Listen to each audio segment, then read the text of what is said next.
Hi hello வணக்கம், இது உங்கள் சிவி ஜோன். சொல்லாமல் எப்படி இருக்கீங்க? இப்போ பார்த்தீங்கன்னா ரவுண்ட் 2 முடிவுக்கு வருது. ஆனால் கொடுமை என்னென்னா நம்ம வினோத் வந்துட்டு துரதிருஷ்டவசமாக வெளியே போயிட்டான் தான் சொல்லி ஆகணும். ஒரு ரூல்ஸ் பிரேக் பண்ணிட்டாரு.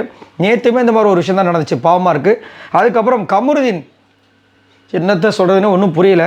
அவர் வந்து அதிகப்படியாக தேவையில்லாத வார்த்தைகளாக விட்டு அவரே வந்து அவர் தலையில் வந்து மண்ணை வாரி போட்டுக்க போகிற பொழுது இப்போ ஒரு பெரிய சண்டை ஒன்று நடந்துச்சு. ஸோ அதெல்லாம் பார்க்கலாம். அது மட்டும் இல்லாமல் ஒரு ரூல்ஸு பிரேக் பண்ணாப்பில் அதை எல்லாத்தையும் பார்க்கலாம். அதுக்கு முன்னாடி பார்க்குற எல்லாருமே நம்மளோட சேனலை சப்ஸ்கிரைப் பண்ணிட்டு பாருங்கள், லைக் பண்ணுங்கள், கமெண்ட் பண்ணுங்கள், ஷேர் பண்ணுங்கள். இப்போ வாங்க அந்த வீடியோக்குள்ளே போகலாம். ஸோ இன்றைக்கி இப்போ ஃபஸ்ட்டு ரவுண்டு முடிஞ்சது. அதில் வந்து சுபிக்ஷா வெளியே போனாங்க. அதுக்கப்புறம் கோல்டன் பால் விஜய் பார்வதிக்கும் விக்ரமுக்கும் கிடச்சிது. அதுக்கப்புறம் விஜய் பார்வதி கமருதுக்கிட்ட எடுத்தாங்க. திரும்ப விக்ரம் வந்து கமருதுக்கிட்டே எடுத்தாங்க. அது முடிஞ்சுது. அதுலேயே ஒரு செம்ம காண்டாயிட்டார்.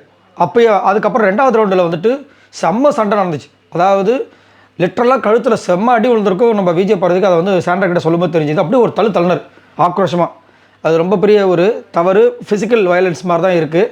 அதுக்கு என்ன சொல்ல போகிறாங்கன்னு தெரியல. சரிங்களா? ஏன் இப்போ வந்துட்டு அதுவும் பிக் பாஸ் ஃபினாலே முடிய இன்னும் 2 வாரம் தான் இருக்குது. இப்போ போய் இந்த மாதிரி பண்ணுறாருன்னு தெரியல. ரொம்ப நியாயத்துக்கு பண்ணுறாரு. அதுக்கப்புறம் கையில் வந்துட்டு பாக்கெட்டுக்குள்ள வச்சுக்கிட்டார் கோல்டன் பாலை. அப்புறம் பிக் பாஸ் சொன்னதுக்கப்புறமா வந்துட்டு அதை எடுக்க சொன்னாங்க. அதுவும் ஒரு தப்பு. அதுக்கப்புறம் பஸர் அடிச்சிட்டாங்க. அப்புறம் போயிட்டார். இப்போ விஜய் பார்வதி கையில் இருந்த அந்த பால் கோல்டன் பால் கிடச்சதுனால நீங்கள் யார் எடுக்க போகிறீங்கன்னு சொல்லும்போது சாண்ட்ரா வந்து எடுக்கிறாங்க. விக்ரம் கிடச்சிது. அதை வந்து வினோத் வந்து எடுக்கிறேன். ஏன்னா வினோத் வந்து அதிகப்படியான பால் வச்சிருந்தார். முதல் சைலண்டாக இருந்தார் பிக் பாஸ். அப்புறம் கொஞ்ச நேரம் கழிச்சு யோசிச்சு அவர் விதிமுறைகள் பண்ணதுனால அந்த பால் கணக்கில் வராதுன்ட்டார். அதுக்கப்புறம் சபரியோடதுலேருந்து எடுத்தார். ஒரு வேளை ஏதோ பிளான் பண்ணியிருப்பாங்களான்னு தெரியல. சரிங்களா? இப்போ விக்ரமுக்கு ஒரு வேளை கிடைக்கக்கூடாதுன்னு நினச்சாங்களான்னு தெரியல. அதுக்கப்புறம் சபரியோடதை எடுத்தார். அதில் வந்து என்ன பண்ணுறாங்க, இவங்க சாண்ட்ராவோட சொன்னோடனே நல்ல ஃப்ரெண்ட்ஷிப்புன்னு இங்கேருந்து ட்ரிகர் பண்ணுறாரு. அதுக்கப்புறம் வந்துட்டு வினோத் வந்துட்டு வெளியேறி விட்டார் இந்த மாதிரி ரூல்ஸ் விதிமீறல் பண்ணதுனால அப்படின்னு சொல்லும்போது, எப்படி சிரிச்சா பார்த்தியா மச்சி நீ போறியா அப்படின்னு சொல்லிட்டு ஏற்றி வர்றாரு. நிறைய வார்த்தைகள் வர்றாரு. காக்கா கத்துது மேலே அப்படின்றாரு. டர்ட்டி கேம் ஆடுறன்றாரு. வாயை வச்சு தான் நீ விளாட்ற இது வரைக்கும்ன்றாரு. Trigger game பண்ணாதன்றாரு. சிரித்து வெறுப்புத்துறாரு. ஒரு மாதிரி பண்ணுறாரு. நீ பாலை வந்துட்டு பாக்கெட்டுக்குள்ளே வச்சிருந்தே அப்படின்னா நீ எதுக்குள்ளே வச்சிருந்தேன்னு கேட்குறாரு. ரொம்ப கீழ்த்தனமாக பேசுகிறாரு. ரொம்ப மோசமாக பேசுகிறாரு. என்ன சொல்கிறதுன்னு தெரியல. இது வந்து கண்டிப்பாக வந்துட்டு விஜய் சேதுபதி வீக்கெண்ட் எபிசோடில் வச்சு செய்ய போகிறாருன்றதுல மாற்றுக்கருத்து கிடையாது.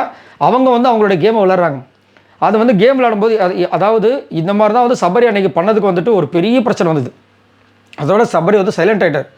இப்போ அதே மாதிரி வந்துட்டு இங்கே வந்து லிட்டரலாக அப்போ அப்படி ஒரு தள்ளுனா இருப்பாருங்க. அப்பா பயங்கரமாக இருந்துச்சு. இந்த பொண்ணு ஆனால் ரொம்ப மோசங்க, பாவங்க. எவ்வளவு தான் இந்த பொண்ணு வந்துட்டு அனுபவிக்கணும்னு தெரியல. ரொம்ப இப்போ 3வது ரவுண்டு ஆரம்பித்தாச்சு. ஸோ ஒன்றும் சொல்கிறதுக்கு இல்லை. சரி, இதை பார்க்கலாம். இந்த 3வது ரவுண்டில் தான் வந்து இந்த ப்ரொமோவில் அந்த ஃபைட்டில் வரும் போல இருக்குது. அவங்க அழுகிற விஷயங்கள்லாம் வரும் போல இருக்குது. ஸோ இதை பற்றி உங்களோட கருத்துக்களை சொல்லுங்கள். பாய் நண்பர்களே.